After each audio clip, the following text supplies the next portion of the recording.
আমি মনের আনন্দে কাজ করছিলাম, এমন সময় বন্ধু এসে বলল, বন্ধু, তোর ওই রেগুলার কাস্টমার ম্যাম আসছে, যা তোকে ডাকে। আচ্ছা যাচ্ছি। কি কপাল আমারও, তোর মতো এখানে কাজ করছি, কিন্তু আমাদের তো এমন রেগুলার কাস্টমার নাই। তা তোর এত জলে কেন রে? আর কাস্টমারের পছন্দ হয় খাবার, তাই আসে। আরে যা যা, কার জলে আর কিসের জন্য জলে তা আমরা জানি। সে তো দেখতেই পাচ্ছি। যাই, ওয়েট করছে।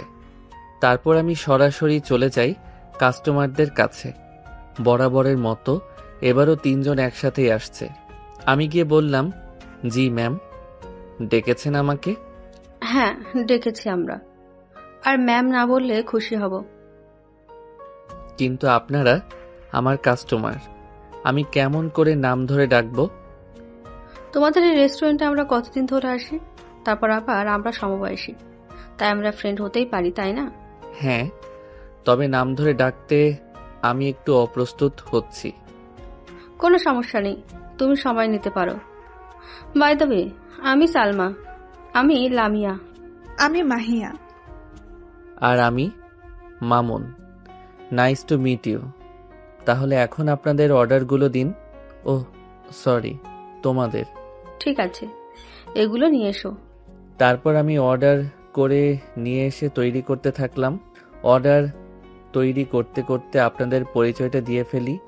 আমার নাম মামুন। আমার বাবা একজন বিজনেসম্যান আর মা হচ্ছেন হাউসওয়াইফ। আমার ভাই বোন বলতে আমার একটা বোন আছে ছোট, এবার ক্লাস 8-এ পড়ে। ওর নাম সুমা। আমি এবার অনার্স প্রথম বর্ষে পড়ি। এখন বলবেন আমার বাবা বিজনেসম্যান হওয়ার পরেও আমি কেন রেস্টুরেন্টে কাজ করছি। আসলে রেস্টুরেন্ট হচ্ছে আমরা বন্ধুরা মিলে রেস্টুরেন্টটা খুলেছি। বলতে পারেন এটা আমাদের হবি। আমার বন্ধু হচ্ছে সিয়াম, নাহিদ, মুশফিক আর আমি একটু মোটামুটি রান্না পারি। স্কুল লাইফ থেকে সকল প্রকার ইভেন্টে রান্না করছি। তাই আমরা চিন্তা করলাম বাসা থেকে আর কোনো পকেট খরচ নিব না, ছোটখাটো একটা বিজনেস শুরু করব আমরা সবাই। তাই এই ব্যবস্থা। আর যে তিনজনের কথা বললাম তারা আমাদের রেস্টুরেন্ট খোলার পরপরই একদিন আসে। খাবারগুলো তাদের ভালো লাগে, আসে বারবার এখানে, কিন্তু কখনো তাদের সাথে আমি কথা বলিনি। এসেছি, অর্ডার নিয়েছি, খাবার দিয়েছি, চলে গেছে। আজকে পরিচিত হলাম, তাদের পরিবার সম্পর্কে বলতে পারলাম। সাথে থাকুন, জানতে পারবেন। কথা বলতে বলতে খাবার রেডি হয়ে গেছে, তাই বন্ধুর কাছে পাঠিয়ে দিলাম খাবারগুলো সার্ভ করার জন্য। একটু পর আমার ডাক পড়লো আবার। গিয়ে দেখি আরেকজন রাঁধুনি নিয়োগ দিতে চাইছিলাম, সে আসছে। তার সাথে কথাবার্তা বলে সবকিছু ঠিক করে দিলাম। আগামী মাস থেকে আসতে বললাম। ওনার রান্নাটাও খুব ভালো, তাই তো তাকে চাকরিটা দিলাম। একটু পর আবার নিশিদের ওখান থেকে ডাক পড়ল।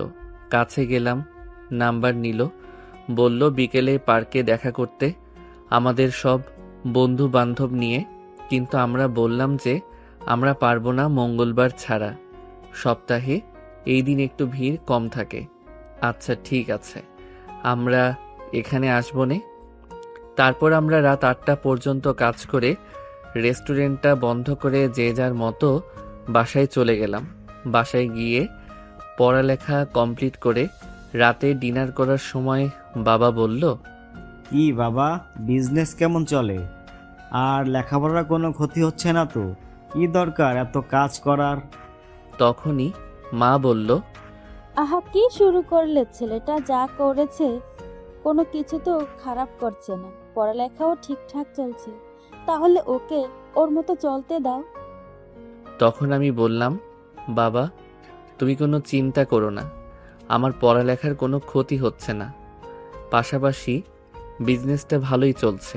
খাওয়া দাওয়া করে এসে শুয়ে পড়লাম। সকাল সকাল ভার্সিটি যেতে হবে। ভোর সকালে উঠে নামাজ পড়ে একটু পড়ালেখা করলাম। তারপর নাস্তা করে ভার্সিটির জন্য বেরিয়ে পড়লাম। ভার্সিটির গেট দিয়ে ঢুকে দেখি বন্ধুরা বকুলতলায় বসে আছে। গিয়ে ওদের সাথে বসলাম আর আলোচনা করলাম। দেখো আমাদের রেস্টুরেন্টটা দিন দিন বাড়ছে, তাই আমাদের আর কোনো ব্যবস্থা করা দরকার। ঠিক বলেছিস, এখনো আমরা 4 জনে সামলাতে পারি না। যাই। আমি কিছু বুঝে ওঠার আগেই আমার গালে থাপ্পড় পড়ে। আমি সামনে তাকিয়ে দেখি মাহিয়া দাঁড়িয়ে। তখন বলল, ক্লাসের সময় হয়ে যাওয়ায় আমরা ক্লাসের দিকে যাচ্ছিলাম। কিরে, কালকে পরিচয় আজকেই ধাক্কা দিচ্ছিস? ছোট লোক, ভদ্রতা শিখিস নাই? আরে আমরা তো ফ্রেন্ড, ভুলে লেগেছে, সরি। রাখ তো সরি। কালকে এমনিই ফ্রেন্ড বানিয়েছিলাম, এমন ফ্রেন্ডের কোনো দাম নাই আমাদের কাছে। ছোট লোক আর যেন সামনে না দেখি। কাকে ছোট লোক বলছে? ওকে থামিয়ে দিয়ে আর বলতে দিলাম না। আমি বললাম, সরি ম্যাম, ভুল হয়েছে। এই বলে ওইখান থেকে চলে আসলাম। কিরে, ওই মেয়েটাকে কিছু বললি না কেন? আর আমাদেরকে কিছু বলতে দিলি না? আরে কিছু বলার দরকার নেই, এমনিতেও কিছু বললে শুধু ঝগড়া বাঁধবে। তাছাড়া ওরা মানুষই না, শুধু শুধু ঝগড়া করে কোনো লাভ আছে? ঠিক আছে, চল আজকে আর ক্লাস করব না, কোথাও থেকে ঘুরে আসি, তারপর রেস্টুরেন্টে যাব। ঠিক আছে? ঠিক আছে, চল। তারপর আমরা ঘুরতে চলে গেলাম। এদিকে সব ঘটনা আড়াল থেকে দেখছে একজন। সবকিছু দেখে মামুনকে তার ভালো লেগে যায় আর ভাবতে থাকে ছেলেটা খুব ভালো, এমন একজনকে জীবনসঙ্গী হিসেবে পেলে কত ভালো হতো। তারপর সে ঠিক করলো মামুন সম্পর্কে সব খোঁজ খবর নিবে। এবার মেয়েটির সম্পর্কে একটু ধারণা দেই। মেয়েটির নাম হচ্ছে নাবিলা আক্তার নিশি, আমরা নিশি বলেই ডাকবো। বাবা একজন কলেজে বিজ্ঞান বিষয়ে অধ্যাপনা করেন, মা একজন গৃহিণী, আর নিশির একটা ভাই আছে, নাম সিফাত। আর নিশি মামুনের সাথে একই ক্লাসে পড়ে। এখন এইটুকুই, বাকিটা পরে জানতে পারবেন। এদিকে আমরা সবাই রেস্টুরেন্টে গেলাম, গিয়ে দেখি রেস্টুরেন্ট বন্ধ। তারপর মনে পড়ল আজ তো 29 তারিখ, সবাই 1 তারিখ থেকে আসবে। তারপর আমি বললাম, আজকে আর নাই খুললাম, বাজারও নাই, তাই একদম 1 তারিখে থেকেই খুলি। ঠিক আছে, এই কয়দিনে আমরা লোক হায়ার করি। ঠিক আছে, এই কথাই রইল। তারপর সবাই যে যার মতো বাড়িতে চলে গেলাম। ফ্রেশ হয়ে মাকে বললাম খাবার দিতে। তারপর খাবার খেয়ে দিলাম একটা ঘুম। এক ঘুমে বিকেল হয়ে গেল। উঠে ফ্রেশ হয়ে বাইরে বেরোবো, তখন মা বলে, তোর মামা আজকে কল করেছিল, তোর নানি তোকে নিয়ে আমাদের যেতে বলছে, তুইও আমাদের সাথে যাচ্ছিস। আমি বললাম, মা তোমরা যাও না, আমার এখানে কাজ আছে, আমি যেতে পারবো না। আরে পাগলা, তুই কেন যাবি না বলতো? তোর মেজো মামা কত বছর পর আবার আমাদের সাথে এক হবে। মেজো মামা? আমার মেজো মামাও আছে, আগে বলনি কেন? সে অনেক কাহিনী, তোকে পরে বলবো। তাহলে এই কথাই রইলো, আগামী পরশুদিন তুই আমাদের সাথে যাবি, ঠিক আছে? না, আমি যাব না। আগে বলো মেজো মামা কোথা থেকে আসলো? বাচ্চাদের মতো করছিস কেন তুই? এখন আর বাচ্চা নেই। শুনতে যখন চাইছিস তাহলে শোন। তোর মেজো মামা যখন কলেজে পড়তো তখন সে একটা মেয়েকে ভালোবেসে বিয়ে করে আনে। তখন তোর নানা তোর মামাকে আর বাড়িতে উঠতে দেয়নি। তোর মামা অনেক দূরে কোথাও গিয়ে কিসের জন্য একটা চাকরি করতে। তারপরও 2 বার বাবার সাথে কথা বলতে চেয়েছে, কিন্তু তোর নানা এক কথার মানুষ, সে আর উঠতে দিবে না। কিন্তু গত বছর তোর নানা মারা যাওয়ার পর থেকে তোর নানি তোর মেজো মামাকে দেখার জন্য পাগল প্রায়। সবাই মিলে যখন খোঁজ করতেছিলাম তখন আমরা জানতে পারি তখন মেজো মামা দীর্ঘদিন যাবৎ একটা কলেজে অধ্যাপনা করে আসছেন। হঠাৎ তার ট্রান্সফার হয় আমাদের বাড়ির পাশের কলেজে। তখন তোর মামা বাড়ির খোঁজ খবর নিলে জানতে পারবে বাবা নেই আর মাকে খুঁজছে। সে আর দেরি না করে সব অভিমান ভুলে মায়ের কাছে ফিরে আসে। শুনলাম তোর মেজো মামার নাকি একটা মেয়েও আছে আর একটা ছেলে। তাই তোর নানি আমাদের সবাইকে ডেকেছে একসাথে সময় কাটাতে। অনেক বছর পর সবাইকে একসাথে পাবো। আমি তখন বললাম, আচ্ছা ঠিক আছে, আমিও যাব তোমাদের সাথে। কবে যাবে বলো? ইচ্ছা আছে আজ রাতেই চলে যাব। তুই তোর বন্ধুদের বলে দিস তুই আমাদের সাথে তোর নানির বাড়ি চলে যাচ্ছিস। কিছুদিনের জন্য। আরে না, বলতে হবে না, চলো সব কিছু গুছিয়ে নাও। বাবা কখন আসবে? আমি রেডি, তোর বাবা কালকে সকালে যাবে আর তুই আর আমি আজকে গাড়িতে করে পৌঁছে যাব। তারপর রেডি হয়ে মামার বাড়ি মানে নানুর বাসায় যাওয়ার জন্য রওনা দিলাম। সন্ধ্যা 7টার সময় রওনা দিয়ে পৌঁছালাম রাত 11টায়। গিয়ে দেখি নানু এখনো জেগে আছে, আর বাকি কেউ জেগে নেই খুব একটা বেশি। ছোট মামি আমাকে একটা রুম দেখিয়ে দিল, আমি সেখানে গিয়ে ঘুমিয়ে পড়লাম। সকালবেলা উঠে দেখি সারা বাড়ি লোকজনের ভিড়। আমার সব খালারা আর মামাদের পরিবার সব এসেছেন। আমি তাড়াতাড়ি ফ্রেশ হয়ে বাইরে বের হলাম। সবাইকে সালাম দিয়ে নানির কাছে গিয়ে বসলাম আর বললাম, কি আমার বউটা আমাকে রেখে দেখছি আরেকটা জামাই নিয়ে ঘুরছো? নতুনটা নিয়ে ঘুরবো না তো কি করব? আমার জামাই যে কালকে রাতে আসলো, আমি রাত জেগে অপেক্ষা করলাম, আমার সাথে একটু কথা না বললেই চলে গেল। এটা কি মানা যায়? তাই আজকে নতুনটা নিয়ে ঘুরছি। তা বউটা দেখি রাগ করেছে। তা বলছি, বউটা কেমন আছে? আর পাশের নতুন জামাইটা কে? পাশে থেকে মা বলে উঠল, কি করছিস? পাগলামি বন্ধ কর। আরে মা, আমরা নানি নাতি একটু ফাইজলামি করতেছি, না করো না তো। আর নানু, বলো না এটা কে? এটা হচ্ছে তোর মেজো মামার ছোট ছেলে, ওর নাম সিফাত। আর তোর আরো একটা মামাতো বোন আছে, নাম হচ্ছে নাবিলা। ও ঠিক আছে, তুমি কেমন আছো তা তো বললে না। আমি ভালো আছি, তার কি খবর? আমিও ভালো আছি। আচ্ছা নানু, আমি এখন একটু বাইরে যাব, সব বন্ধুদের সাথে দেখা করতে হবে। আমি তাহলে যাই। এই দাঁড়া, নাস্তা করে তারপর বাহিরে যাবি। এই মা, তোর ছেলেকে আগে নাস্তা দে তো। তারপর নাস্তা করে বেরিয়ে পড়লাম বন্ধু বান্ধবদের সাথে দেখা করার জন্য। সবাই দেখি পুকুর পাড়ে বসে বসে গেম খেলছে। পিছন থেকে যে সবার ফোন টান মেরে নিয়ে নিলাম, সাথে সাথে বলে উঠল, কোন হালারে ফোন টান দিলি? সামনে এনিমি। পিছনে বড় এনিমি দেখে সবাই পিছন থেকে আমাকে দেখে সবাই জড়িয়ে ধরল আর বলল, আরে বন্ধু, কবে আসলি? আর আমাদের জানাসনি কেন? আরে কাল রাতে 11টার সময় আসছি, আর আগে জানামো কেমনে? আমি জানছি সন্ধ্যায়। আর আগে জানালে কি তোদের বোন রেডি করে রাখতি আমার কাছে বিয়ে দেবার জন্য? আরে শালা, বলে কি? আমাদের বোন রেডি করে রাখলেও তোর এতটুকু সাহসও নেই যে সামনে যে কথা বলবি। তাও ঠিক, ছোটবেলায় যেই ঢিল মারছিল। থাক বাবা, আমি নাই। সবাই হেসে দিল। তারপর বন্ধুদের সাথে কিছুক্ষণ আড্ডা দিয়ে ঘড়ির দিকে তাকিয়ে দেখি 1:33 বাজে। তাই সবার থেকে বিদায় নিয়ে বাড়ির দিকে রওনা দিলাম। বাড়িতে গিয়ে শুনলাম আমার কাজিনরা সবাই নদীতে গোসল দিতে যাবে। আর কি, আমিও লুঙ্গি গামছা নিয়ে রেডি। সবাই গোসল করলাম। নদীতে এভাবে সারাদিন কেটে গেল। বিকেলে সবাই একসাথে বসলাম। নানু বলল, কতদিন পর আবার সবাই একসাথে হয়েছিস, কত আনন্দ করছি, আমার মনটা হালকা হয়ে গেল। আমি আমার মেজো ছেলেকে আবার কাছে পেয়েছি, এখন একটু শান্তিতে মরতেও পারি। তারপর সবার সাথে পরিচিত হলাম, মেজো মামার ফ্যামিলি। তারপর নানু জিজ্ঞেস করলো, মেজো মামাকে? কি রে নাবিলা, কই? ও তো আসলো না আজকেও। মা, তোমার নাতনি আগে যে ভার্সিটিতে পড়তো সে ভার্সিটিতে টিসির জন্য গেছে, তাই আজকে আসতে পারিনি। আসতে আসতে 3-4 দিন লেগে যাবে। মা সবার জন্য কিছু গিফট কিনতে গেছে। এই তো এসে গেছি মা। আমি সবাইকে সবার গিফট বুঝিয়ে দিয়ে রাতের খাওয়া দাওয়া করে সবাই শুয়ে পড়লাম। পরদিন সকালে আমি বন্ধু বান্ধবের কাছ থেকে বিদায় নিয়ে আসলাম। আজই চলে যাব আমি।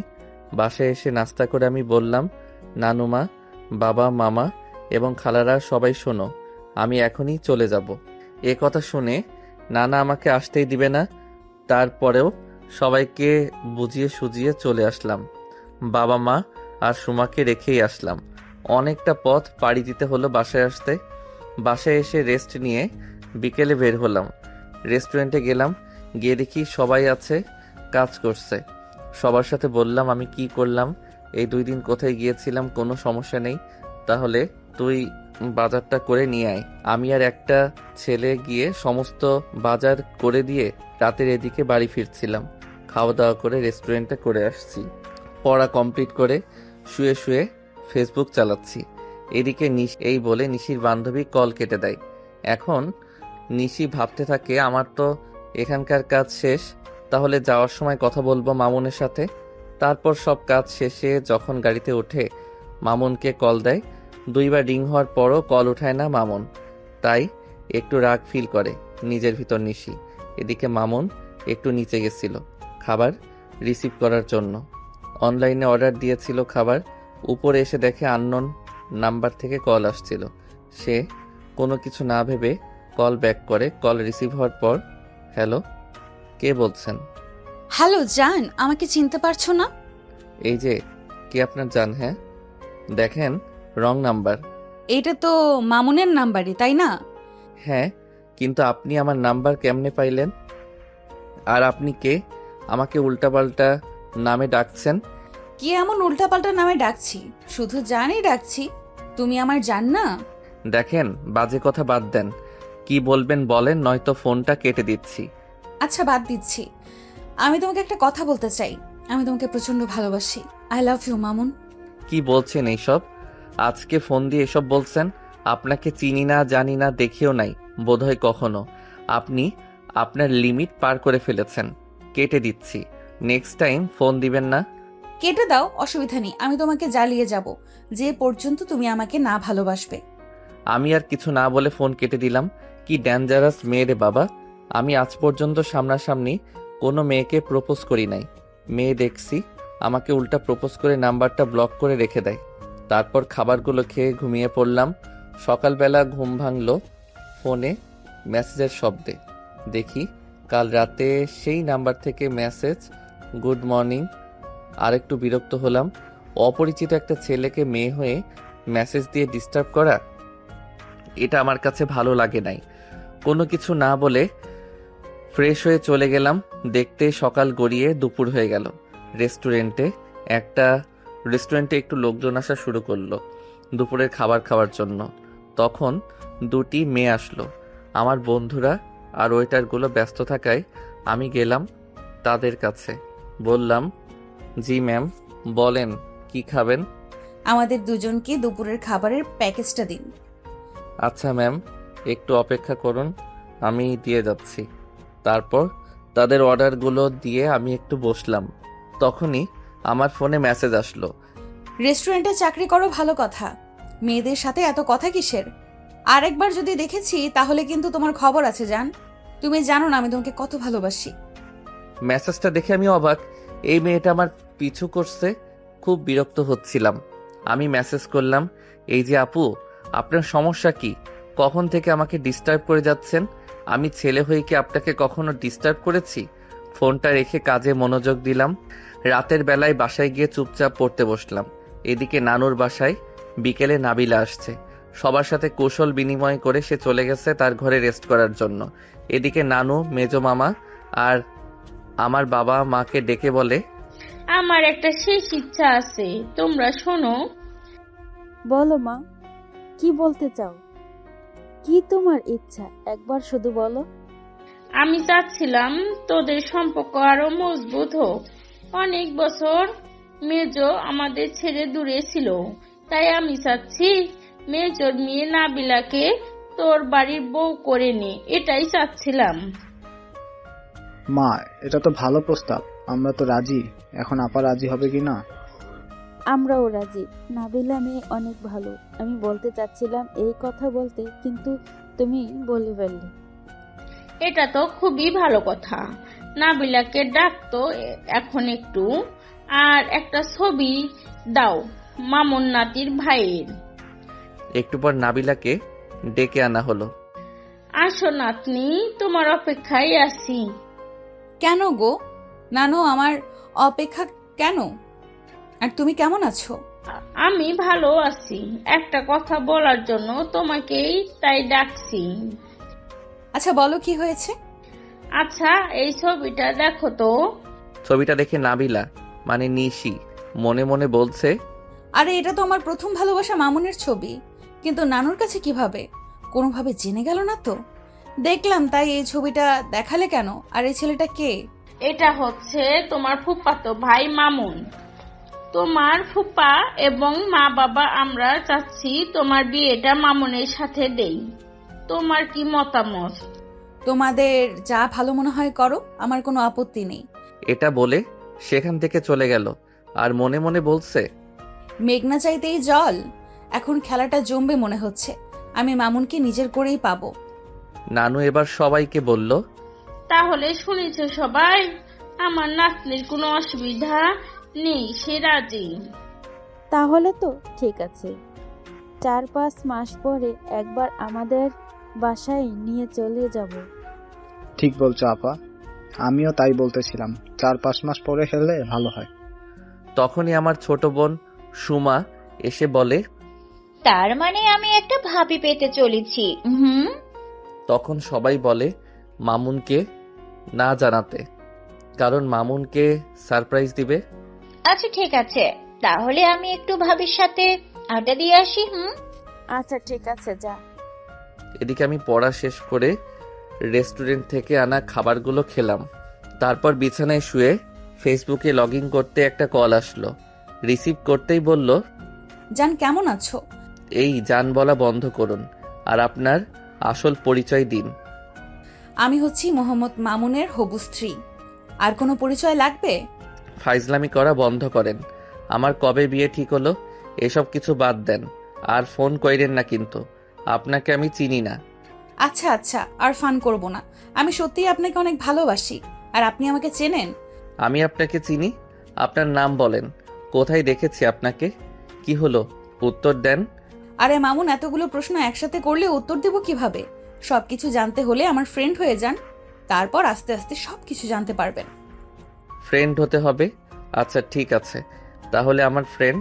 এবার বলো তোমার নাম কি এবং বাসা কোথায়? আমার নাম নিশি, আর আমরা আগে থাকতাম ঢাকায়। এখন বর্তমানে তোমাদের টাঙ্গাইলে শিফট হলাম, এখানেই থাকবো। ও আচ্ছা, ভালো কথা তো। এভাবে আস্তে আস্তে আমাদের বন্ধুত্ব হতে থাকে।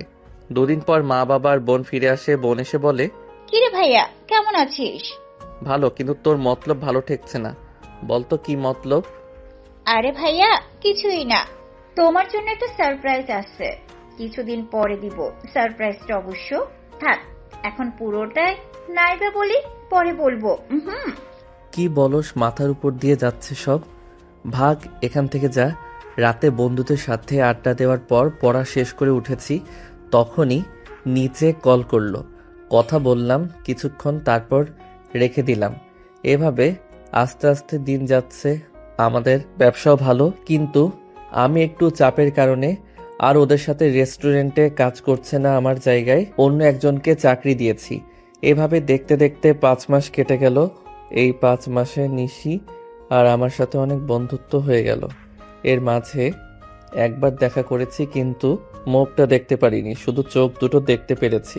চেহারা দেখার রিকোয়েস্ট করলে বলে আর তাকে বিয়ে করলে চেহারা দেখাবে, তার আগে না। আমি আর জোর করি নাই। একটু দূরে একটা মেয়েকে দাঁড়িয়ে থাকতে দেখে আমার সন্দেহ হয়। তারপর চুপি চুপি মেয়েটার পিছু নিয়েছি। তারপর নিশির আসল চেহারা দেখতে পেয়েছি। অনেক সুন্দর মেয়েটা। একদিন বাবা মা আমার রুমে এসে বলছে, বাবা, আমি আর তোর বাবা মিলে একটা সিদ্ধান্ত নিয়েছি, কিছু মনে করিস না। কি সিদ্ধান্ত নিয়েছো মা বাবা, বলো না। বলবো, তার আগে এই ছবিটা দেখো। আমি ছবিটা হাতে নিয়ে অবাক। তারপর মাকে জিজ্ঞেস করলাম, মা এটা কার ছবি আর আমাকে দেখাচ্ছ কেন?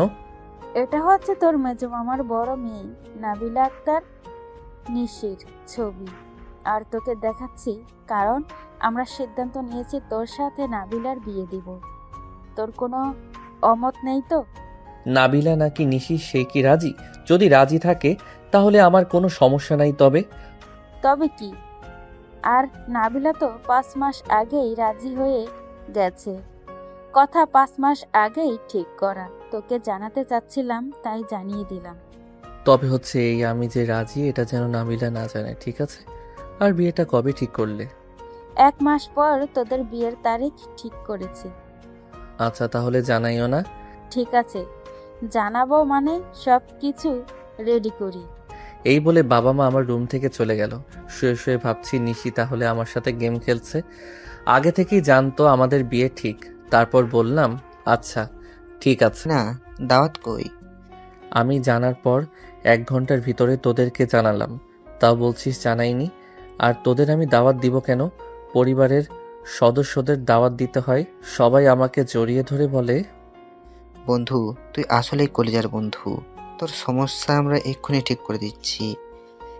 তারপর সবাই মিলে একটা প্ল্যান করলাম। তারপর সবাই যে যার বাড়িতে চলে গেলাম। আমি নিশিকে ফোন দিয়ে বললাম, তুমি তো আমার বন্ধু, তাই না? হঠাৎ এই কথা বললে কেন? না মানে আমার বিয়ে ঠিক হয়েছে আমার মামাতো বোনের সাথে। ওর নাম নাবিলা। তাই তোমাকে দাওয়াত দিলাম। আর আমার সাথে ওর কথা হয়েছে আজকে বিকেলে আমরা ঘুরতে যাব। কি বলো তুমি সব? তুমি নাবিলার সাথে কথা বলছো, আবার ঘুরতে যাবে? কিভাবে সম্ভব? কেন, তোমার কি হলো আবার? তুমি কি খুশি না? তারপর নিশি এমন একটি কথা বলল, আমিও চাই তোমাদের সাথে। তুমিও যাবে? হ্যাঁ যাব। বলো, লোকেশনটা বলো। আমিও দেখবো আমার মামুনকে আমার কাছ থেকে কে ছিনিয়ে নিতে চাচ্ছে। আচ্ছা ঠিক আছে, তাহলে চলে এসো। এই জায়গায় বিকেল 4টায় থাকবে। আচ্ছা ঠিক আছে। কলটা কেটে দিয়ে বন্ধুদের গ্রুপ কল দিলাম। হ্যাঁ মামা, বল, কাজ হয়েছে? যা যা বলতে বলেছিলাম তাই তাই বলেছিস তো? হ্যাঁ বন্ধু, তাই হয়েছে, কিন্তু এরপরে কি করব? শোন, আমাদের ফ্রেন্ড রিয়া আছে না, ওকে সবটা শেয়ার করেছি। ও হেল্প করতে রাজি হয়েছে। ওকে নিয়ে যাব।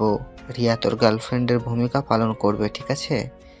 ঠিক আছে, তাহলে রেডি হও সবাই, তুই বলে কলটা কেটে দিলাম। আস্তে আস্তে সুন্দর করে রেডি হচ্ছিলাম। বুকের ভিতরে ধুকধুক করছে, না জানি কি হয়। বিকেলে সবাই মিলে বের হলাম। রাজুর চায়ের দোকান পাড়ে থেকে সবাইকে রিসিভ করলাম। বললাম যে চলো তাহলে পার্কে যাই, সেখান থেকে আবার রিয়াকেও নিয়ে যেতে হবে। সবাই মিলে রিয়ার সাথে দেখা করলাম। তারা সব কিছু ভালোভাবে বুঝিয়ে বললাম। চলো তাহলে পার্কের ভেতরে যাওয়া যাক। সবাই মিলে পার্কের ভিতরে গেলাম। বন্ধুদের বললাম লুকিয়ে পড়তে। রিয়া আর আমি বেঞ্চের উপরে বসে পড়লাম। তখনই নিশির কল আসলো। কই তোমরা? আমি চলে এসেছি। আরো ভিতরে আসো, আমরা বেঞ্চে বসে আছি। ঠিক আছে, 2 মিনিট। তুমি কি কালো শার্ট পরে আসছো? আমি কালো শার্ট পরে আসছি, আর নাবিলা লাল শাড়ি।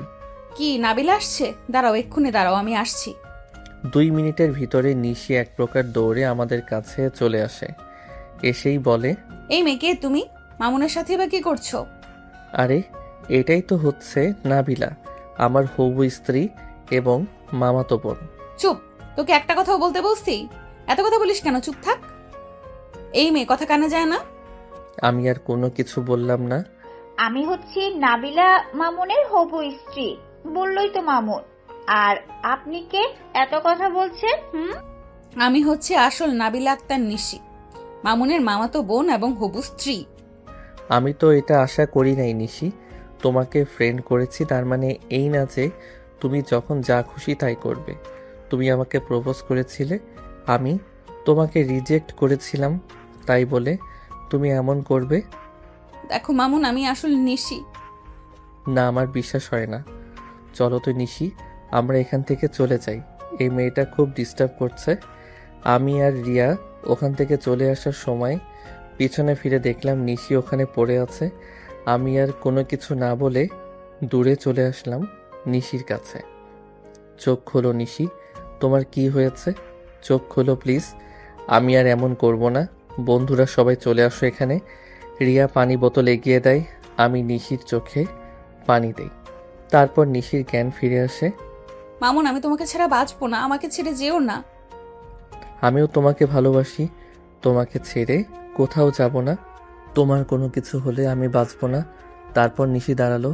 তারপর আমার বন্ধুরা সবটা বলল। আমি কেমন করে সবটা জানি যে আমি যার সাথে কথা বলতাম সেই নিশি, আর আমার মেজো মামার মেয়ে নাবিলা একজনই। সব যেহেতু জেনে গিয়েছিলা, তাহলে তো বলতে পারতা। তুমি বলনি কেন? তুমিও তো জানতে। আমি সবকিছু জানি না। এখন তোমার একটাই শাস্তি, তুমি এখন আমাকে প্রপোজ করবে। তারপর আমি পাশের দোকান থেকে একটা গোলাপ ফুল নিয়ে রোমান্টিক স্টাইলে প্রপোজ করলাম। দিন, মাস, বছর নয়, গ্রীষ্ম, বর্ষা, শীত নয়, তোমায় ভালোবাসি প্রতিটি পলকে, প্রতিটি ঝলকে। আমার যা কিছু আছে তোমার মধ্যে জড়িয়ে আছে। তুমি কি আমায় জীবনসঙ্গী হিসেবে মেনে নেবে নিশি? আমি প্রতিশ্রুতি দিচ্ছি যে প্রতিটি অর্থেই তোমার সঙ্গী হব, তোমার সাথে স্বপ্ন দেখব, তোমার সাথে বড় হব। প্রতিটি দিন তোমায় আরও বেশি ভালোবাসবো নিশি। তুমি কি আমায় বিয়ে করবে? জীবনের বাকিটা পথ একসাথে হাঁটবো। যদি তাই হয় তাহলে ফুলটা নাও এবং আমার ভালোবাসা গ্রহণ করো প্রিয়। I love you so much. হ্যাঁ, আমি হতে চাই তোমার জীবন সঙ্গী, তাই আমি ফুলটা নিলাম। I love you too. এই বলে ফুলটা নিয়ে আমাকে জড়িয়ে ধরল নিশি। সবাই হাততালি দিল। সাথে সাথে আমরা একে অপরকে ছেড়ে আলাদা হয়ে গেলাম। তারপর সবাই মিলে অনেকক্ষণ ঘোরাঘুরি করে যে যার মতো বাসায় চলে গেলাম। রাতে নিজে আমি কথা বলছিলাম, হঠাৎ এমন একটা কিছু ঘটবে চিন্তা করিনি। রাতে নিশির সাথে আমি কথা বলছিলাম, হঠাৎ আমার ছোট বোন এসে বলছে, ভাইয়া, বাবা তোকে ডাকে, তাড়াতাড়ি নিচে আয়। আচ্ছা যাচ্ছি, তুই যা। তারপর আমি নিশিকে বললাম, বাবা কেন জানি ডাকছে আমায়, আমি তাহলে এখন রাখি, পরে কথা হবে। ঠিক আছে, যাও। কলটা কেটে দিয়ে নিচে গেলাম বাবার সাথে কথা বলার জন্য। নিচে এসে দেখি সবাই আছে এখানে। তারপর আমি গিয়ে বললাম, বাবা আমায় ডেকেছিলে? হ্যাঁ ডেকেছি, তোর নানু ফোন দিয়েছিল, বলছে যে তোদের বিয়ে শুক্রবারে দিতে চায়। তা তুই কি বলিস? তোমাদের সমস্যা না থাকলে আমারও কোনো সমস্যা নাই। আচ্ছা ঠিক আছে, তাহলে তোর সব বন্ধুদের কালকে আসতে বল। সব কেনাকাটা করতে হবে, যতই হোক একটা মাত্র সোনার টুকরা ছেলে আমাদের। তা তো অবশ্যই, বিয়েটা ধুমধাম করে দিব। আচ্ছা আমি তাহলে এখন যাই, সবাইকে বলি আসতে। আচ্ছা যা। এরপর বাবা মার ওখান থেকে এসে সবাইকে ফোন করে জানিয়ে দিলাম কালকে সকাল সকাল চলে আসতে, আর মাত্র 3 দিন বাকি আছে। তারপর আবার নিশিকে ফোন করলাম, দেখি ব্যস্ত, একটু অপেক্ষা করলাম। একটু পর নিশি আমাকে কল করলো। সরি জান, আমি বান্ধবীর সাথে আমাদের বিয়ে নিয়ে কথা বলছিলাম, কিছু মনে করো না। থামো, তুমি এমন করছো কেন? আমি কিছুই মনে করিনি সোনা, তুমি একটু শান্ত হও। না, আসলে আমার বান্ধবীদের বয়ফ্রেন্ডরা কল করে একটু দেরি হলে সন্দেহ করে। আর তুমি এটা ভেবে নিলে আমিও তাদের মতন করব তোমার সাথে? আমি তোমাকে বিশ্বাস করি নিশি। আমি জানি তুমি এমন কিছু করবে না যাতে আমাদের সম্পর্কের কোনো ক্ষতি হবে। তুমি আমাকে এতটা বিশ্বাস করো? সত্যি আমি ভাগ্যবতী তোমাকে পেয়ে। আমি চাই তুমিও আমাকে এতটাই বিশ্বাস করো। আমিও তোমাকে এতটা বিশ্বাস করি। আর কি যেন বলবে বলছিলে? ও হ্যাঁ, আমার বাবা মা বলল আগামী শুক্রবার আমাদের বিয়ে, তাই কালকে শপিং করতে যেতে। আচ্ছা তাহলে যাইও তুমি শপিং এ। কেন তুমি যাবে না? তুমি না গেলে কিন্তু হবে না বলে দিলাম। আমাদের সবার সবকিছু কেনাকাটা শেষ, শুধু বাকি আছে তোমার। তাও আমি তোমার সাথে যাব। ওকে, শুভরাত্রি। আচ্ছা ঠিক আছে, শুভরাত্রি। পরদিন বন্ধুরা সবাই মিলে সকাল সকাল আমার বাসায় এসে হাজির হয়েছে শপিংয়ে যাওয়ার জন্য। তারপর আমিও রেডি হয়ে সবাইকে শপিংয়ে যেতে বলে আমি গিয়ে নিশিকে পিক করে নিয়ে আসলাম। সারাদিন শপিং করলাম। আমার আর নিশির তাড়াতাড়ি শপিং শেষ, কিন্তু আমার বন্ধু আর ওদের গার্লফ্রেন্ডদের একটু বেশি সময় লাগলো। তারপর সবাই আমাদের রেস্টুরেন্টে চলে গেলাম। নে, তোরা সবাই যার যার মতো কি খাবি অর্ডার কর। আচ্ছা, এই রেস্টুরেন্টে আমি প্রথমবার আসলাম, এর আগে সব রেস্টুরেন্টেই গেছি, এটাই আশা হয় নাই। খাবার কেমন হবে জানি না। আরে চিন্তা করেন না ভাবি, এটা আমাদেরই রেস্টুরেন্ট, খাবার ভালোই হবে আশা করি। তোমাদের রেস্টুরেন্ট না একটাই, তাহলে এটা কোনটা? এই 1 মাস আগে আরো 3টা নিয়েছি। কিছু টাকা জমানো ছিল, কিছু বাবার কাছ থেকে লোন নিয়েছি। লোন কেন? বাবা তো এমনিতেই দিতে পারতো। আসলে আমরা আঙ্কেলের থেকে নিতে চাইনি, তাই এমন করা। তাছাড়া আঙ্কেল এমনই টাকা দিতে চেয়েছিলেন। ও ঠিক করেছো। খাবার এসে গেছে, শুরু করো খাওয়া। ওরা সবাই খাওয়া দাওয়া করে বিদায় নিয়ে যে যার বাসায় চলে গেল। আমি আর নিশি বাকি আছি। নিশিকে মামার বাসায় দিয়ে এসে আমি আমার বাসায় চলে আসলাম। রাতে খাওয়া দাওয়ার পর বোন বলছে, ভাইয়া আমি কিন্তু ভাবিকে সাজানোর দায়িত্ব নিব। ঠিক আছে নিস, আর তোর জন্য কিছু গিফট নিয়ে আসছি। আমার বিছানার উপর আছে, নিয়ে নিস। ধন্যবাদ ভাইয়া, তবে তুই এত কি মতলব? হ্যাঁ, এসব ভালো না। ভালো ব্যবহার করছি, তোর ভালো লাগছে না? দাঁড়া, আমার বিয়েটা হয়ে যাক, তোর বিয়ের ব্যবস্থা করে দিব।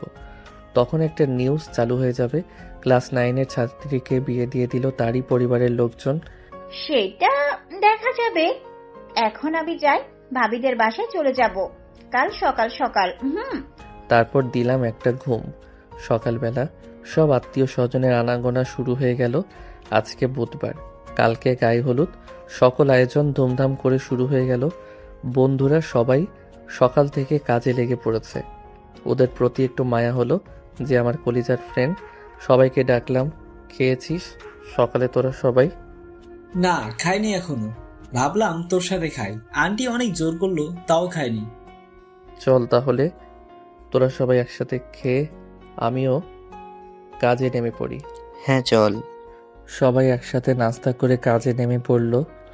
আমি কাজ করতে চাইলে আমাকে বলে, তুই কোনো কাজ করতে পারবি না, যা কাজ করা সব আমরাই করব। আমি আর কি করব? নিশিকে ফোন করলাম। হ্যালো নিশি, কেমন আছো? তুমি কেমন আছো? সকালে নাস্তা করছো? হ্যাঁ নাস্তা করলাম এইমাত্র, তুমি করছো? হ্যাঁ করেছি। আচ্ছা শোনো, সকালে রাতে আমার সাথে একটু দেখা করতে পারবে? তোমাকে কিছু দেওয়ার আছে। কালকে যাব কেমন করে? কালকে তো গায়ে হলুদ, কেউ যাইতে দিবে না। আচ্ছা তোর আশা লাগবে না। আরে রাগ করো কেন, যাব। আচ্ছা যাও। ঠিক আছে বাবু, এখন রাখি, টাটা। এইভাবে কেটে গেল আজকের দিনটা। কালকে সকাল সকাল সবাই আমাকে হলুদ লাগিয়ে নিশিদের বাড়ির উদ্দেশ্যে চলে গেল। আমি বসে বসে ভাবছি কি করা যায়, রাতে কেমন করে যাওয়া যায়। তারপর কিছু একটা ভেবে একটু ঘুম দিলাম। রাতে আমি কোনো রকমে নিশিদের বাড়ির পিছন দিয়ে মই লাগিয়ে উঠে যাই নিশির রুমের বেলকনিতে। সরাসরি চলে যাই নিজের ঘরে। গিয়ে দেখি নিশি পেটের উপর ভর দিয়ে কি যেন দেখছে। কাছে গিয়ে যা দেখতে পেলাম, আমি ওকে দিয়ে দেখলাম আমার ছোটবেলার ছবি দেখতেছে, যেখানে আমি স্কুল থেকে ফুটবল খেলার জন্য একটি স্কুলে গিয়েছিলাম। তখন আমি আরও চিকন ছিলাম, এখন একটু ফিট হয়েছি, চেহারাও ঘুরেছে অনেকটা। তারপর ওকে ডাক দিলাম, এই যে মিস, আমাকে কেন ডেকেছিলে বলো? ও তুমি? তোমাকে ডেকেছিলাম কিছু দেওয়ার জন্য। কি দিতে চাও? বিয়ের আগে কিস টিস দিতে পারবো না কিন্তু। যাও, দিব না কিস। এটা তো আমার বলার কথা ছিল। যাক ভালোই হইলো, ওটাও দিতে চেয়েছিলাম, দিবে না ঠিক আছে? কি দিতে চেয়েছিলে আর কি সাথে দিতে চেয়েছিলে বলো তো দেখি। আর আমি একটু মিস্টেক করে ফেলেছি, আমার কিস লাগবে। এই নাও, আর কিসের কথা ভুলে যাও, একদম বিয়ের পর। কি আছে এতে? বাসায় গিয়ে খুলবে ঠিক আছে? এখন একটা কিস দিতে দাও না প্লিজ প্লিজ। আচ্ছা চোখ বন্ধ করো। মা তাকিয়ে আছো কেন? আমার বুঝি লজ্জা করে না? আচ্ছা আমার কাছে আসো, লজ্জা ভেঙে দিচ্ছি। যা দুষ্টু। তারপর আরো কিছুক্ষণ সময় গল্প করে চলে আসলাম আমার বাসায়। এসে বাক্সটা খুললাম, দেখলাম গতকাল শপিং করার সময় নিশিকে একটা শাড়ি কিনে দিয়েছিলাম, কালো কালারের শাড়ি। ওই শাড়ির সাথে একটা পাঞ্জাবি ম্যাচিং করা ছিল, কিন্তু আমি কিনি নাই। নিশি সেই পাঞ্জাবিটা, একটা ঘড়ি আর এক জোড়া জুতা আমাকে দিয়েছে। সাথে সাথে নিশিকে ফোন করলাম, কিন্তু বন্ধ পেলাম। মনে মনে একটা ধন্যবাদ দিয়ে ঘুমিয়ে পড়লাম। পরদিন সকালবেলা সবাই নানা রকম কাজে ব্যস্ত। আমি সকালবেলা উঠে নাস্তা করে বন্ধুদের সাথে একটু কথা বললাম। ওরা আমাকে জোর করে ধরে সাজিয়ে দিল। শুক্রবার থেকে জুমার নামাজ পড়ে রওনা দিলাম নিশিদের বাসার উদ্দেশ্যে। খুব বেশি দূরে না থাকায় 1 ঘন্টার ভিতরে পৌঁছে গেলাম।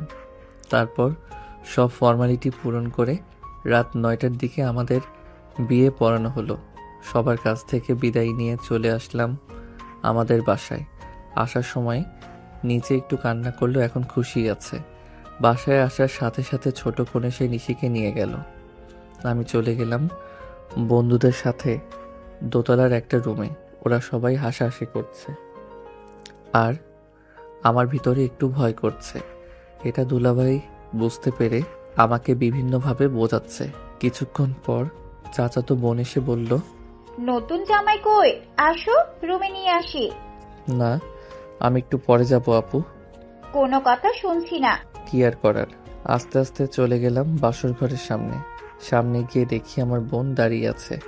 আমি কাছে যাওয়ার সাথে বলল, দে ভাইয়া, 5,000 টাকা দে। কিসের 5,000 টাকা? আমি কোনো টাকা দিতে পারবো না, আমার কাছে নাই। না দিলে যাইতেও দিব না ভিতরে। আর দেরি করে গেলে তো ভাবি তোকে কি করবে তুই চিন্তাও করতে পারবি না। এই নে 1,000 টাকা আছে, নিলে নে, নয়তো আমি চলে যাচ্ছি, যাব না ভিতরে। আচ্ছা দে, তুই তো আগে এমন কৃপণ আসছিলি না, এখন এমন হয়েছিস কেন? যা ভিতরে যা। তারপর ভিতরে গিয়ে দরজা আটকে দিয়ে খাটের কাছাকাছি যত যাচ্ছি বুকের ভিতরে ধুকপুক ধুকপুক করছে। খাটের কাছে গিয়ে দাঁড়ালাম। সাথে সাথে নিশি আমার পা ছুঁয়ে সালাম করতে নিলে, আর নিশি কি করছো? তোমার জায়গা এখানে না, তোমার জায়গা আমার বুকে সব সময়। সেটা তো জানি, কিন্তু এটার নিয়ম পালন করতেই হবে। আচ্ছা ঠিক আছে, তোমার কি অজু আছে? না থাকলে অজু করে এসো, আর এগুলো ভারী কাপড় বদল করে এসো। তারপর দুজন অজু করে এসে 2 রাকাত নামাজ পড়ে আল্লাহর কাছে দোয়া করলাম। তারপর টেবিলের উপর কিছু খাবার ছিল, আমি রেখে দিতে বলেছিলাম। দুজনে মিলে ভাগাভাগি করে খাবারগুলো খেলাম। তারপর নিশি আমাকে জিজ্ঞেস করলো, আচ্ছা মামুন, তোমার কি কখনো গার্লফ্রেন্ড ছিল বা এমন কোনো কিছু ছিল? আরে এটা কি আজব প্রশ্ন, তা উত্তরটা দিচ্ছি। আমার কোনো গার্লফ্রেন্ড ছিল না, কারণ আমরা বন্ধুরা মিলে যখন রেস্টুরেন্টের কাজ শুরু করি তখন আমি ছিলাম রাঁধুনি হিসেবে, তাই সব সময় রান্নাঘরে থাকতে হতো। হয়তো এমন কোনো কাস্টমার ছিল, তাদের রিকোয়েস্টটা হয়তো বাইরে আসতে হতো, তাই কখনো সুযোগ হয়ে ওঠেনি বা করিনি প্রেম। ও আচ্ছা। কি হলো, তোমার কখনো বয়ফ্রেন্ড ছিল? না আবার হ্যাঁ। এটা কেমন উত্তর? আসলে আমি যখন ছোট ছিলাম তখন আমাদের স্কুলে প্রতি বছরের ন্যায় ওই বড় ফুটবল খেলা অনুষ্ঠিত হয়। তখন ওইখানে একটা ছেলে ছিল, অন্য স্কুল থেকে এসেছিল, আমার খুব পছন্দ হয়, কিন্তু কথা বলার সময় পাই না তার সাথে। দূর থেকে একটা ছবি তুলে রেখেছিলাম, ওই ছেলেটাকে মনে মনে খুব ভালো লেগেছিল, তাই বলতে পারো আমার বয়ফ্রেন্ড ছিল আবার না। ও, ওই ছেলেটার একটা ছবি দেখাতে পারবে আমাকে? দেখো, তুমি মন খারাপ করো না, আমি তোমাকে অনেক ভালোবাসি, এটা ছোটবেলার আবেগ ছিল, আমাকে বিশ্বাস করো। আরে পাগলি, আমি তোমাকে অনেক বিশ্বাস করি, কখনো তোমাকে অবিশ্বাস করব না। তুমি যদি দেখাতে নাই চাও তাহলে অসুবিধা নাই। আরে না, এই দেখো ছবি। আরে একে তো আমি চিনি, তুমি চিনতে পারো নাই? কি বলো, তুমি চিনো? থাক, এখন আর চেনার দরকার নেই, এখন তুমি আমার আছো না, তুমি থাকলেই হবে, আর কাউকে লাগবে না। দাঁড়াও, তোমাকে দেখাই।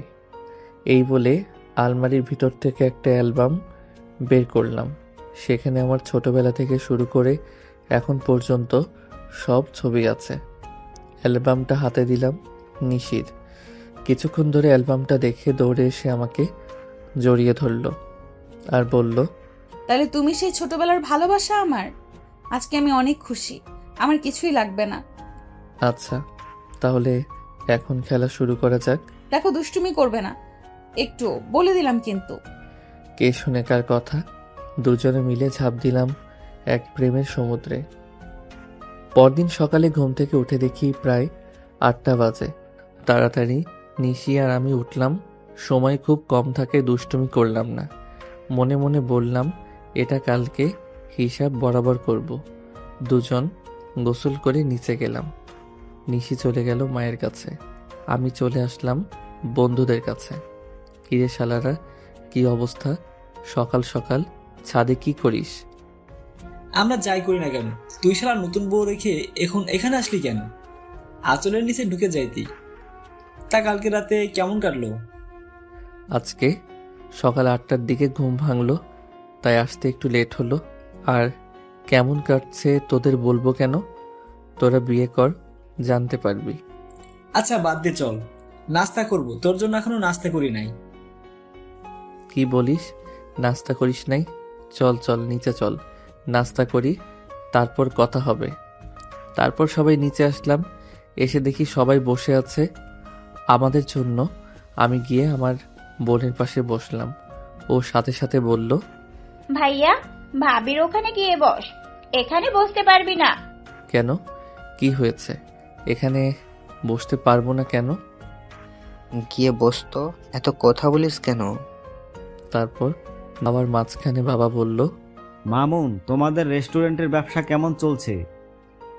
হ্যাঁ বাবা, ভালোই চলছে, সবাই মিলে কাজ করি তো ভালোই চলছে। একটা কথা বলতে চাচ্ছিলাম, বলতে পারো সিদ্ধান্তই নিয়েছি। আরে আঙ্কেল, আপনি বলুন, আমাদের কাছ থেকে আর কি অনুমতি?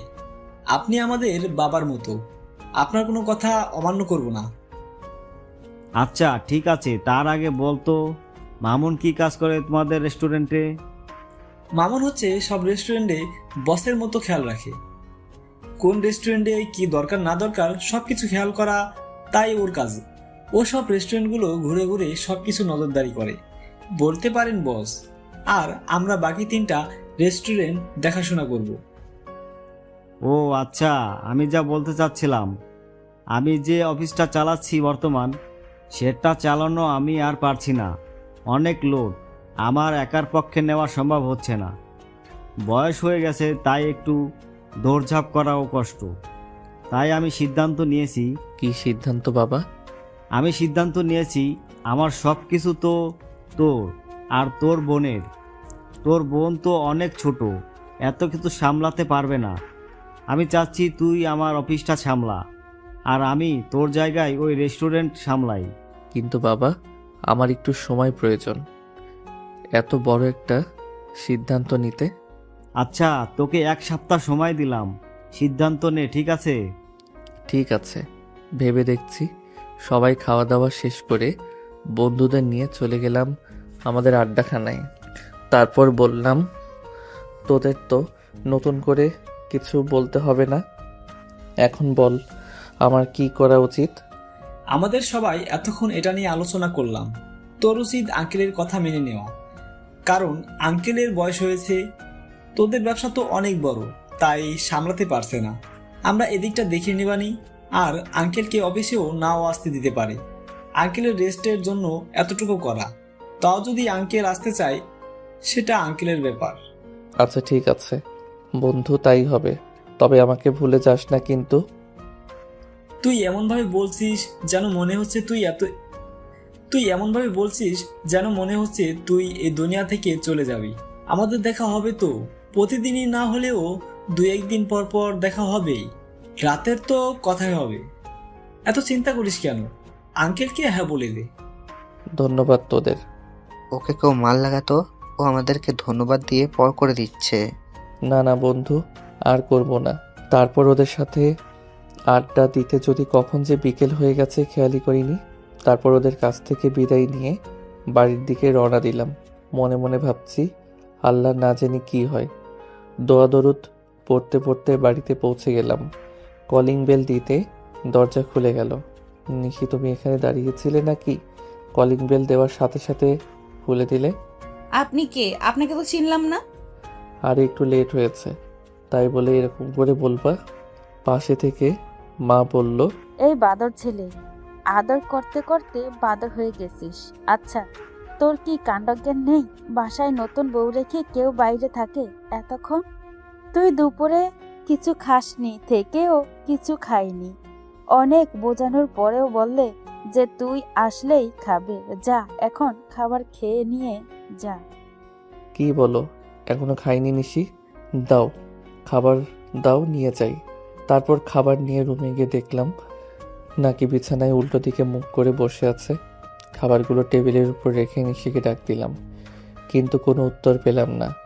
তাই পিছন থেকে জড়িয়ে ধরে বললাম, আমার বউটা রাগ করেছে, আসো রাগ ভাঙিয়ে দেই। কখন থেকে বউ বউ করে যাচ্ছেন? কে আপনার বউ? যদি কেউ বউ থাকতো তাহলে কেউ এতক্ষণ বাড়ির বাইরে থাকতো না।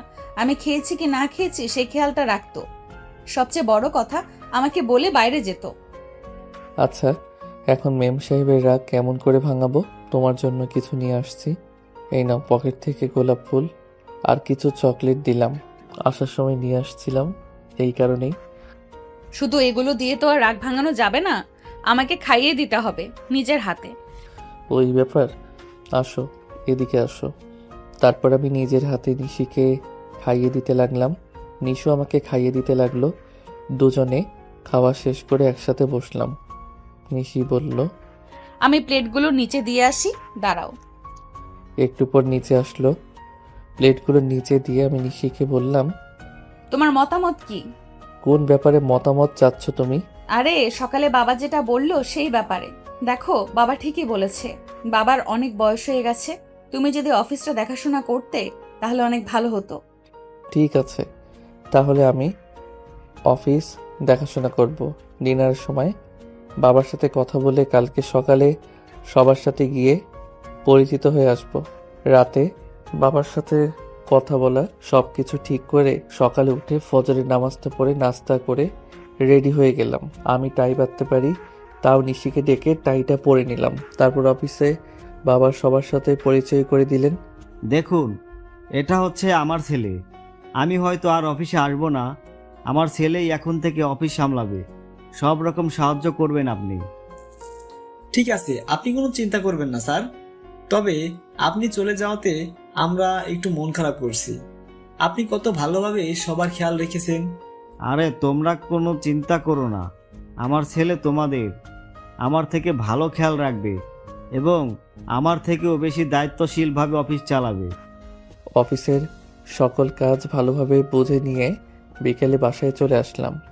আসার সময় ফুচকা নিয়ে আসলাম 2 প্যাকেট। বাসায় আসার সাথে সাথে 1 প্যাকেট ফুচকা নিয়ে আমার ড্রয়ারের ভিতরে রেখে দিলাম। তারপর বাইরে এসে আমার বোনকে ডাক দিলাম, এই নে সুমা, তোর জন্য ফুচকা নিয়ে আসছি। আচ্ছা ভাইয়া, ভাবির জন্য নিয়ে আসুনি? ভাবিটা কই ফুসকা? তোর ভাবি কি বাচ্চা নাকি? তোর ভাবির জন্য নিয়ে আসবো, তোর জন্য তুই খা। তারপর নিশি আমার সাথে কথা বলবো না, চুপচাপ সবকিছু করলো। রাতে যখন বললাম, তোমার কি হয়েছে নিশি, তুমি কথা বলছো না কেন? তোমার কি মন খারাপ? না, কেন এমন মনে হলো আপনার? না এমনি, কেউ যদি একটু ভালোভাবে কথা বলতো। আর আপনি কেন বলছো সেই কারণটা বলো তো, তাহলে ভালো হতো। আপনি তো বড় মানুষ আর আমি হচ্ছে ছোট, তাই আপনিই খুঁজে নিন কারণ। মনে মনে যা ভাবছিলাম তাই হচ্ছে। আচ্ছা, কেউ যদি ফুচকা খেতে চায় তার জন্য আমার কাছে আসতে হবে, আর নয়তো আমি একাই খাচ্ছি। এটা বলার পরপরই নিশি চলে এলো আমার কাছে, এসে বলল, আমাকে রেখে ফুচকা খাওয়া হচ্ছে তোমার? তুমি জানো না আমি তোমার পরে ফুচকাকে বেশি পছন্দ করি? তাহলে তখন আমার সাথে কথা বললে না কেন? এমনি ফুচকা না খাইলে আমার ভালো লাগে না, আর তুমি ফুচকা আমাকে দিয়েছিলে না, তাই এমন করলাম। সরি। হায় হায়, এটা কি হলো? আমার ফোন কই? কেউ একটু মিডিয়াকে ডাকো না। এই তোমার হঠাৎ করে কি হলো, এমন করছো কেন? মেয়েরা তো সরি বলে না, তুমি কেমনে বললে? ওয়ার্ল্ড রেকর্ড করলে। ফাজলামি বাদ দাও, এখন শুয়ে পড়ো, আমি তোমার বুকে ঘুমাবো। এরপর দুজন ঘুমিয়ে পড়লাম। সকাল সকাল উঠে অফিস চলে গেলাম। সারাদিন অফিস করে রাতে বাসায় চলে আসলাম, অবশ্যই ফুচকা নিয়ে। এভাবেই চলছে আমার জীবন। মাঝে মাঝে বন্ধুদের সাথে আড্ডা দেই। অফিসে ভালোই লাগছে, সবাই অনেক ভালো, কাজে দক্ষ এবং মনোযোগী। দেখতে দেখতে 1 বছর কেটে গেল। একদিন সকালে খাবার টেবিলে মা বলল, মামুন, বলছিলাম কি, তোদের বিয়ের তো অনেকদিন হয়ে গেল, আমরা কবে নাতি নাতনির মুখ দেখতে পাবো? এই কথা শুনে আমার গলায় ভাত আটকে গেল এবং নিশি আমাকে চুপচাপ পানি দিয়ে চলে গেল। তখন বাবা বলল, আরে করছো কি মামুনের মা? খাওয়ার সময় এসব বলে? সময় হলে দেখতে পারবে নাতি নাতনির মুখ, এখন চুপচাপ খেতে দাও। বাবা বলছিলাম কি, দুপুরের পর একটু অফিসে যেতে পারবে? আমি আর তোমাদের বৌমা একটু বেড়াতে যেতাম, অনেক দিন ধরে বলছে। আরে এটা বলার কি আছে, যাবি বেড়াতে, আমি চলে যাব নি অফিসে। আচ্ছা তাহলে ঠিক আছে। আমি নিশিকে বলে দিয়েছি দুপুরে অফিসে চলে যেতে। এই বলে আমি অফিসে চলে গেলাম। দুপুরের দিকে নিশি এসে গেল অফিসে। আমি বললাম, আমি সবটা গুছিয়ে নেই, তুমি অফিসটা ঘুরে দেখতে পারো। আচ্ছা। এই বলে নিশি চলে গেল অফিস ঘুরে দেখতে। আমার সব কিছু গোছানো শেষ, কিন্তু নিশিকে খুঁজে পাচ্ছি না। খুঁজতে খুঁজতে দেখলাম এক জায়গায় চুপচাপ দাঁড়িয়ে আছে, কি যেন দেখছে। আমি কাছে গিয়ে বললাম, কি করছো এখন, চলো আমরা যাই তাহলে। দেখলাম একটা মেয়ের দিকে তাকিয়ে আছে, মেয়েটাও নিশির দিকে তাকিয়ে আছে। ও হ্যাঁ, চলো। নিশিকে জিজ্ঞেস করলাম, কি ভাবছো নিশি? অন্যমনস্ক কেন চলে আসলাম। রাতে নিশি বলছে, তুমি অফিসে মেয়েদের সাথে কথা বলো না তো? তুমি হঠাৎ এই কথা বলছো কেন বলো তো? যা বলছি সেটার উত্তর দিবে, শুধু বলো মেয়েদের সাথে কথা হয় তোমার? না, আমার কখনো অফিসে মেয়েদের সাথে কথা হয় না। যদি কোনো ফাইল সাইন করাতে হয় তবে পিয়ন চাচা ফাইলটা নিয়ে আসে, আমি সাইন করে দেই, তাই কোনোভাবেই কথা হয় না। আচ্ছা, তুমি এগুলো কেন জিজ্ঞেস করছো? দুপুর থেকে দেখছি কি যেন ভাবছো, কি হয়েছে তোমার? না, কিছু হয় নাই, তবে মেয়েদের সাথে কথা বলবে না, ঠিক আছে আমার জান? আচ্ছা ঠিক আছে যান। অপরদিকে অফিসে নিশিকে দেখে মাহিয়া অবাক, মনে মনে বলছে ও এখানে কি করছে। পাশের একজন কলিগকে নিশির ব্যাপারে জিজ্ঞেস করলো, এই যে মিস্টার, একটু শুনবেন? হ্যাঁ বলুন। একটু আগে যে মেয়েটা এখানে দাঁড়িয়েছিল, সে কি এখানে কাজ করে? আপনি কি নিশি ম্যামের কথা বলছেন? হ্যাঁ, ওনার কথাই বলছিলাম। উনি হচ্ছে আমাদের অফিসের বসের ওয়াইফ, মানে মামুন সাহেবের ওয়াইফ। ও, ধন্যবাদ। এরপর মাহিয়া খুব রেগে মনে মনে বলছে, এই নিশির যন্ত্রণায় আর আমি টিকে থাকতে পারছি না, এর একটা ব্যবস্থা করতে হবে। কিছুক্ষণ ভেবে একটা শয়তানি হাসি হাসলো। এবার মাহিয়ার পরিচয়টা দেওয়া যাক। মাহিয়া হচ্ছে নিশির স্কুল লাইফের ফ্রেন্ড, আবার শত্রু বলতে পারেন, কারণ নিশি সবসময় তাকে বন্ধু মানলেও মাহিয়া তাকে হিংসা করত। কলেজে থাকার সময় মাহিয়ার থেকে নিশি ভালো রেজাল্ট করা মাহিয়া হিংসা করে নিশির সাথে সম্পর্ক ছিন্ন করে। মাহিয়ার বাবা হচ্ছে পুলিশ অফিসার। আপাতত এইটুকুই, সাথে থাকুন, আরও জানতে পারবেন। এরপর এক সপ্তাহ মাহিয়া অফিসে যায় না। অপরদিকে মামুন অফিসে বসে কাজ করছিল, তখন একটা কল আসে। মোবাইলের স্ক্রিনে নাম ভেসে উঠল নিশির, সাথে সাথে ফোনটা রিসিভ করলো। হ্যালো নিশি, ফোন করলে কেন, কোনো সমস্যা? কোনো সমস্যা ছাড়া কি ফোন করা যাবে না নাকি? না মানে এভাবে বলতে চাইনি। তা বলো, কি বলবে? আজকে দুপুরে বাইরে লাঞ্চ করব না, আমি খাবার নিয়ে যাব। ঠিক আছে, সাবধানে এসো কিন্তু। লাভ ইউ, উম্মা। I love you too. এরপর ফোনটা রেখে কাজে মনোযোগ দিল মামুন। দুপুরের দিকে হঠাৎ করে মাহিয়া অফিসে ঢুকে সোজাসুজি চলে গেল মামুনের কেবিনে। হঠাৎ করে হোঁচট খেয়ে পড়ে যাওয়ার নাটক করে সাথে সাথে উঠে বলল, সরি স্যার। It's okay. আপনি কে? আমি আপনার অফিসে কাজ করি। বিগত 6 থেকে 7 দিন ধরে অফিসে আসি না, একটা কারণে। ও মানে আপনি সেই মেয়ে যে কোনো প্রকার দরখাস্ত বা নোটিশ ছাড়াই অফিসে আসা বাদ দিয়েছেন। এখন এখানে কি মনে করে বলুন। আসলে আমি সরি স্যার, এখন থেকে নিয়মিত আসব। আচ্ছা, একটা দরখাস্ত। আর কিছু বলতে পারল না, তার আগেই কিছুক্ষণ আগে মাহিয়ার দেওয়া ওষুধের কাজ শুরু হয়ে গেল। মামুন কিছুই করতে পারছে না, সে কেমন যেন নড়তে পারছে না, কথা বলতে পারছে না। এটা বুঝতে পেরে মাহিয়া নিজের কাপড় নিজেই ছিঁড়তে লাগলো আর চিল্লাতে লাগলো, হেল্প হেল্প, আমাকে বাঁচাও কেউ। সবাই দৌড়ে গিয়ে দেখে মাহিয়া শরীরের কাপড় ছেঁড়া এবং মামুন চেয়ারে বসে আছে। এটা দেখে মাহিয়ার সহকারী একটা ছেলে যে মাহিয়ার সাথে যুক্ত, ওই ছেলেটা মাহিয়ার বাবাকে কল করে এখানে আসতে বলে। অফিসে সবাই মামুনকে দোষারোপ করতে থাকে, কথা শোনাতে থাকে, কিন্তু মামুন একটা কথা বলে না, চুপচাপ বসে আছে। কারণ মামুন এখনো কোনো নেশার প্রভাবে আছে। কিছুক্ষণ পরে নিশি অফিসে আসে, যে সোজা চলে যায় মামুনের কেবিনে।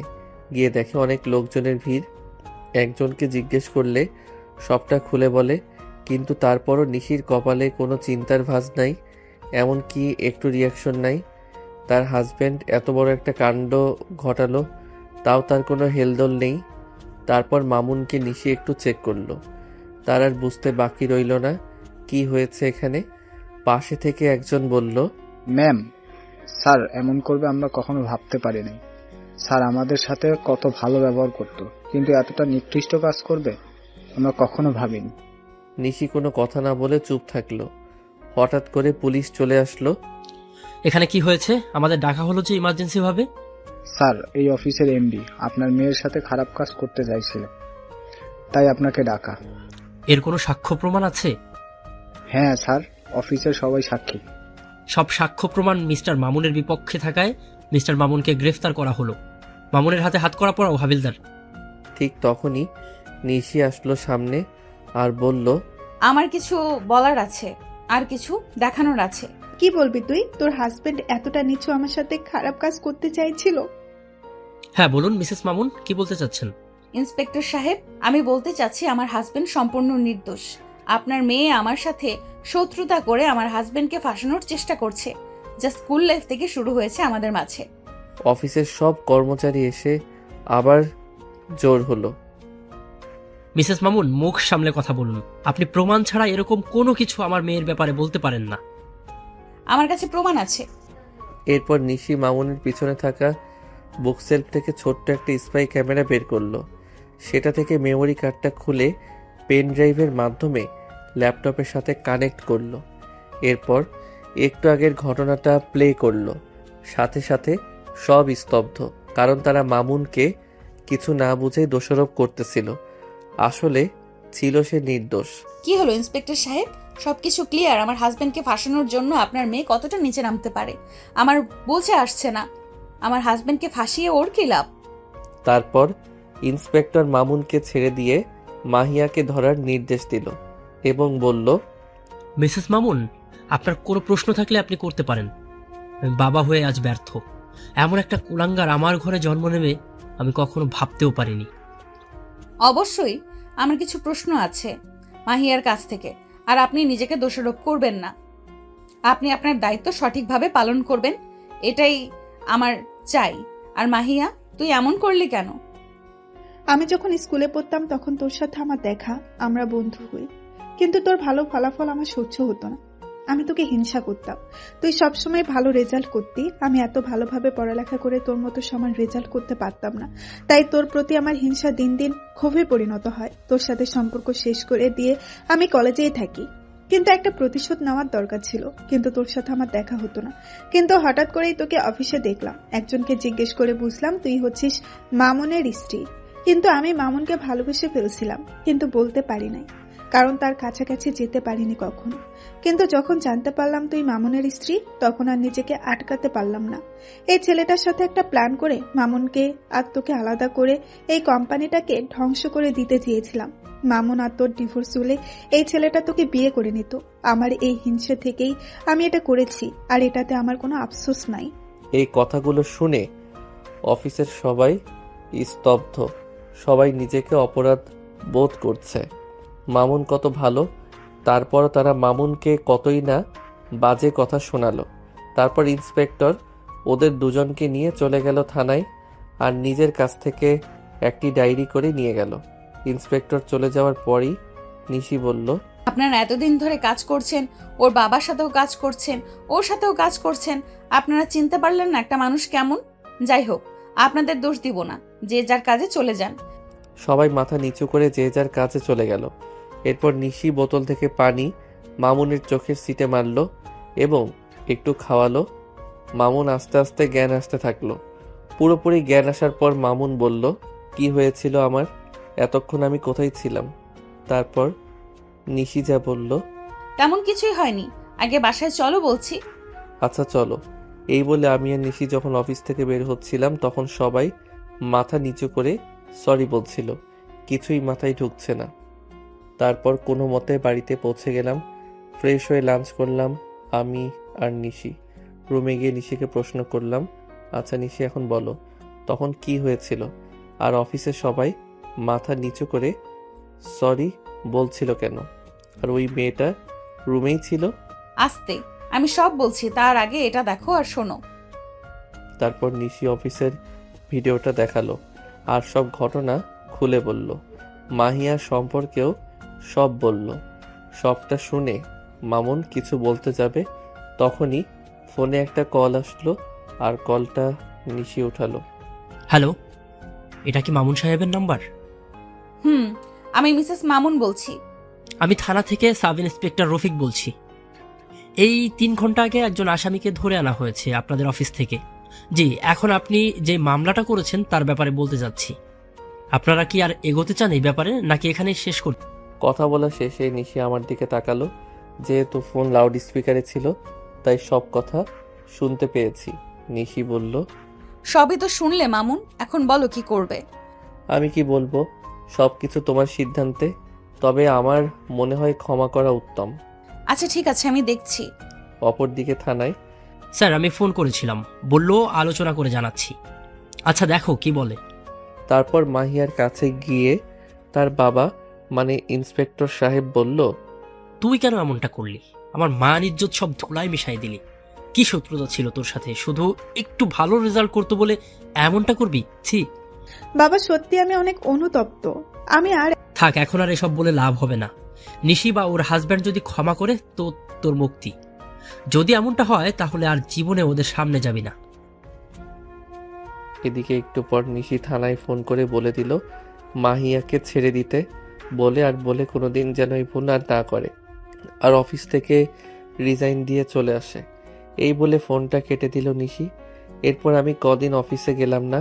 4 দিন পরে অফিসে গিয়ে সবার সাথে কথা বললাম। সবাই ক্ষমা চাইলো, আমি ক্ষমা করলাম। এভাবে চলছে দিন। একদিন অফিস থেকে ফেরার সময় বাবা ফোন করেছে। হ্যাঁ বাবা বলো। তুই কোথায়? আসার সময় মিষ্টি নিয়ে এই হাসপাতালে চলে আয়। কিন্তু কেন? এত প্রশ্ন করিস কেন? যা বলতেছি তাই নিয়ে আয়। ঠিক আছে। কিছুক্ষণ আমি হাসপাতালে পৌঁছে গেলাম। বাবা মার হাত দিয়ে মিষ্টি নিল আর বলল, তুই এখন ওই রুমে বৌমার কাছে যা, সবটা জানতে পারবি। আচ্ছা। তারপর আমি নিশির কাছে চলে গেলাম। গিয়ে দেখে নিশি বিছানায় শুয়ে আছে হসপিটালে। আমি গিয়ে জিজ্ঞেস করলাম, কি হয়েছে নিশি, তোমার এই অবস্থা কেন? আর বাবা মিষ্টি আনতে বলল কেন? তুমি কি বোঝো না সবকিছু বলতে হবে আমার? বুঝি, কিন্তু তোমার মুখ থেকে শুনতে ইচ্ছা করছে, বলো না। তুমি বাবা হতে চলেছো, আমি মা হতে চলেছি। আলহামদুলিল্লাহ, এটা তো খুব ভালো সংবাদ। তুমি আমাকে সবকিছু দিলে। তুমি আসার পর আমার জীবনটা আসলেই পূর্ণতা পেয়ে গেল। আল্লাহ আমার জন্য উত্তম একটি পুরস্কার হিসেবে দিয়েছে তোমাকে। আমি আজ অনেক খুশি। এইভাবে বলো না, আল্লাহ শুকরিয়া আদায় করো। আমিও তোমাকে পেয়ে ধন্য। এইভাবেই মামুন ও নিশির প্রেম পূর্ণতা পায়।